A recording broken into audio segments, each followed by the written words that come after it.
Olá, sejam bem-vindos. Meu nome é Mônica Koff e esse é um canal que a gente foca muito no desenvolvimento de competências de liderança. E é claro, a liderança é exercida no nosso cotidiano. E através da nossa vivência, quando a gente está também em posições vulneráveis, porque às vezes outros querem nos liderar, né? E a gente se percebe mais vulnerável, menos os estímulos que isso desperta. Essa é a conversa desse vídeo, é a gente observar que quando a gente fala de sustentabilidade, a gente está falando de uma ação responsável em relação ao futuro. Mas qual é o nosso papel como líderes? Quais os desafios? O que a gente tem que realmente procurar prestar atenção nesse momento em que eu estou lidando com clientes, com colaboradores, eu como servidor público, com o cidadão? Então a gente vai trazer aqui algumas questões relevantes. Espero que gostem do vídeo. Vamos lá então. A ideia é conversar sobre uma experiência que tive há pouco, e imagino que muitos de vocês tiveram, em relação à sacola plástica, sacola de papel, e como que diferentes estabelecimentos têm agido em relação a isso. E aí fica para a gente algumas lições. Na liderança não há uma regra, não há passos, não há uma fórmula mágica que você vai conseguir lidar com tudo.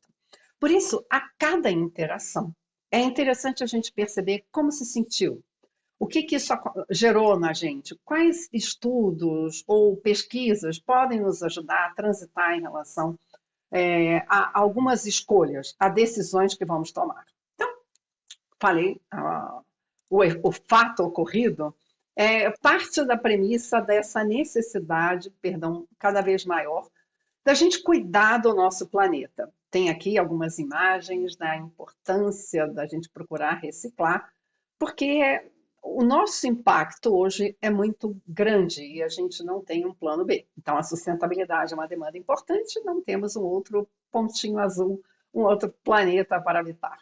Qual que é o nosso papel, então, como líderes? Dentro das empresas, na área pública, no terceiro setor, qual o nosso papel? A liderança é um exercício de influência. Então, é claro que começa conosco mesmo. O que a gente está disposto a fazer, o tanto que a gente já cuida. Aqui eu trago o exemplo de plástico, mas eu fiquei bastante preocupada quando eu vi já pesquisas mostrando que também há um excesso de roupas usadas. Já pensaram sobre isso? Ou para onde que vão as roupas usadas, né? E há uma dificuldade já em lidar com essa grande montanha, né, de excedente em relação a roupas. Então, desde, não, vou optar agora por comprar mais em brechó. É uma ação que visa. Mônica, mas é tão pequena? Sim, são ações pequenas que geram esse montante de lixo, são as nossas ações pequenas que podem gerar uma melhor forma de lidar com isso. A liderança é o exercício de influência, mas não de controle. E isso traz para todos nós o limite da nossa ação. Então, vamos tentar trazer um exemplo para esclarecer isso um pouco mais. Há pouco eu tive a oportunidade, imagino que vocês também, de fazer uma compra numa grande loja. Era uma grande loja e no final eu comprei algumas coisas sem condição de eu sair por aí andando com as peças que eu tinha comprado. E aí o rapaz me ofereceu, se ela quer pagar tanto, é o preço da sacola de papel. E aí eu tive que pagar. Então não foi uma escolha. Eu não estava preparada para sair. Cheguei a pensar em desistir da compra, porque aquilo mexeu comigo de alguma forma. Eu achei um pouco falta de educação. Eu não estava preparada. E eu fiquei me perguntando, depois disso, e esse é o sentimento gerado, né? Agora eu estou falando que eu me senti incomodada, mas na hora até a gente processar isso leva um tempo. Eu simplesmente paguei a sacola e saí. Mas eu fiquei vasculhando porque eu tinha me sentido incomodada. Uma das necessidades humanas é a autonomia. Eu não tive o poder de escolha. Eu podia ter deixado, a gente sempre tem, né? O poder de escolha de deixar a compra, não levar. Mas eu me senti um pouco acuada a ter que comprar. Ok, então começa a se fazer uma série de questões, e que são válidas, né? Será que eu pagava as sacolas anteriormente, quando era plástico, ou seja lá o material que for? Dificilmente. Isso usualmente é embutido no preço final da peça que eu levei, das compras feitas, de todo o produto ou serviço que a gente faz, isso é parte do custo.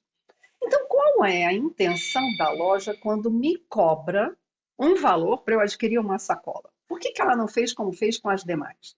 Ah, ela quer despertar em você uma necessidade de usar uma sacola de papel ou de tecido que eu leve de casa. Eu vou levar uma sacola de tecido, papel, indo a um shopping e vou ficar andando lá e tem lojas que fazem essa política, tem outras que não. Eu não tô, eu estou sendo cerceada na minha autonomia. Então tem alguma coisa que me senti bastante oprimida. E essa opressão é que me chamou a atenção. O sentimento que me despertou. Mas vamos pensar sobre outras possibilidades. Não demorou muito, né? Algum tempo atrás eu fui na loja na C&A. E a C&A foi muito interessante porque eles me ofereceram, não me cobraram, já colocaram as compras que eu fiz numa sacola plástica um bocado parecida com a da outra loja e eu saí da loja. E eu fiquei matutando sobre as diferenças. Ela não fez uma campanha nenhuma, ela simplesmente mudou. Ela está preocupada, as duas estão preocupadas com sustentabilidade e elas assumiram para si a responsabilidade de mudar as suas sacolas, mudar o seu visual e continuar atendendo.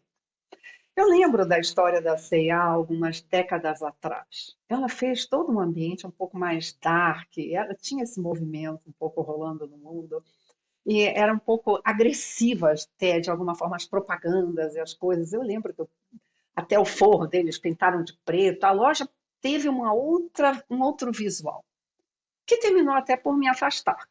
É curioso. E eu sei que não fui a única a me sentir um pouco afastada da loja, porque houve uma grande queda na receita, no faturamento. E como é uma loja grande, uma loja, né, fora, multinacional, ela não tem a origem dela nem é no Brasil, ela é de fora. Tá, tem muito capital. Ela conseguiu bancar essa política por muito tempo. Só que, pelo jeito, realmente teve uma adesão baixa de seus clientes, ou grande número. E aquelas mudanças feitas acabaram sendo todas abortadas, assim, esquecidas. Então ela meio que voltou a algum padrão mais claro, leve, mudou novamente a cor do forro. E interessante que ela poderia embarcar nessa mesma ideia de moldar o meu cliente, moldar o outro. E ela não fez. Ela não tem campanha, ela deu o exemplo dela, né? Então essa foi a opção da C&A. E é interessante que eu saio da loja com essa sensação de ter sido mais respeitada. Mas há um outro exemplo que me chama a atenção. É da Nespresso.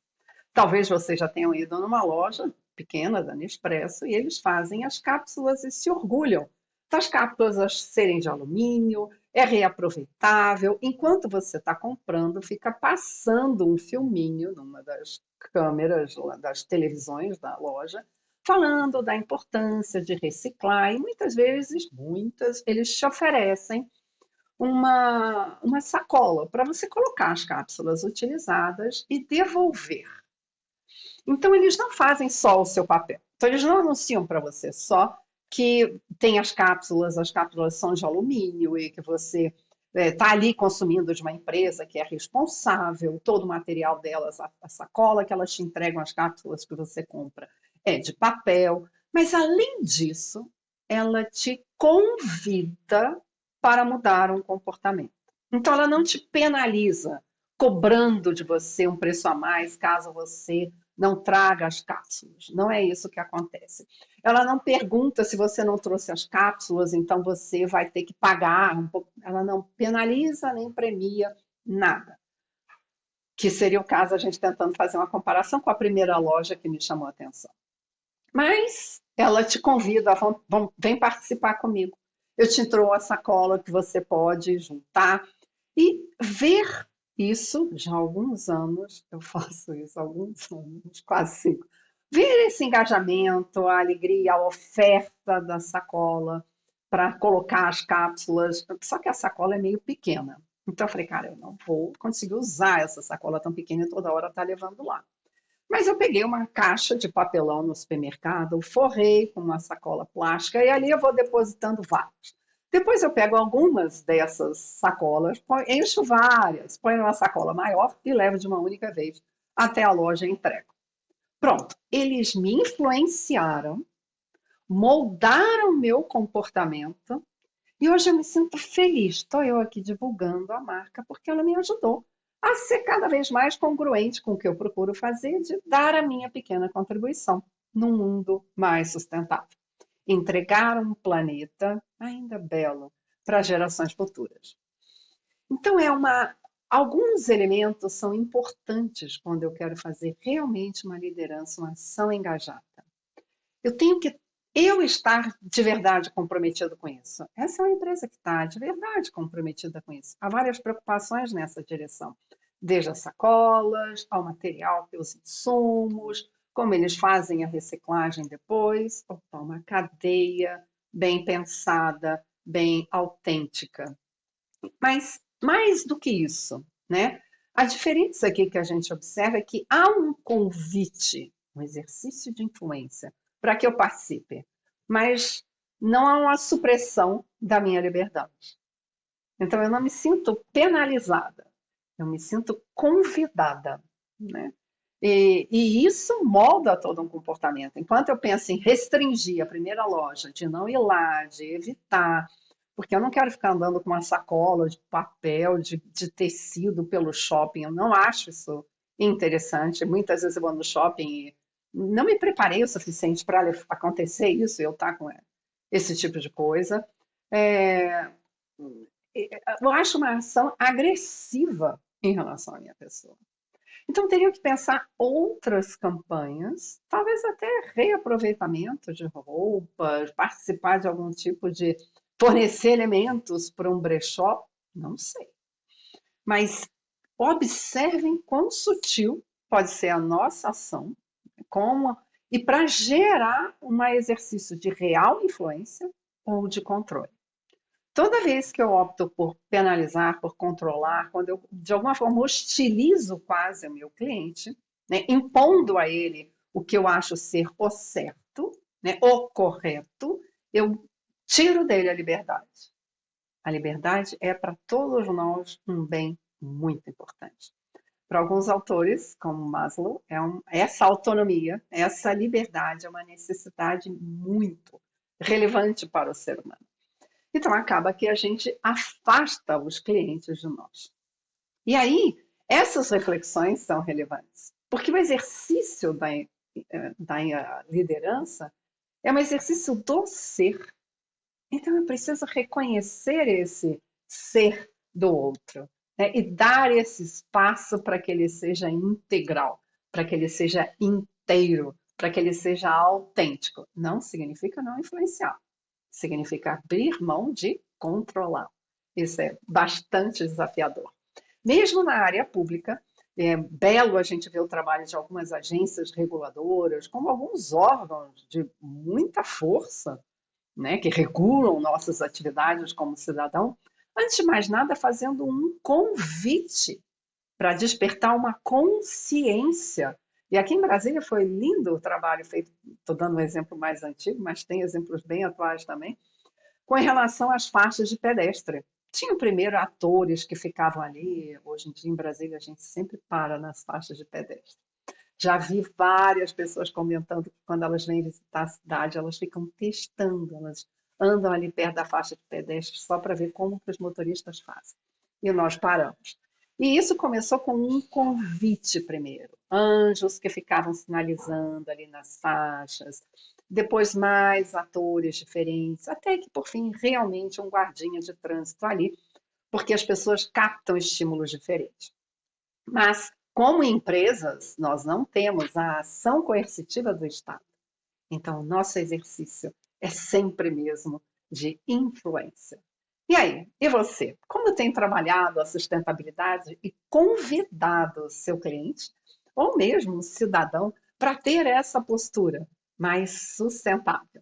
Espero que tenham gostado da reflexão. Até a próxima.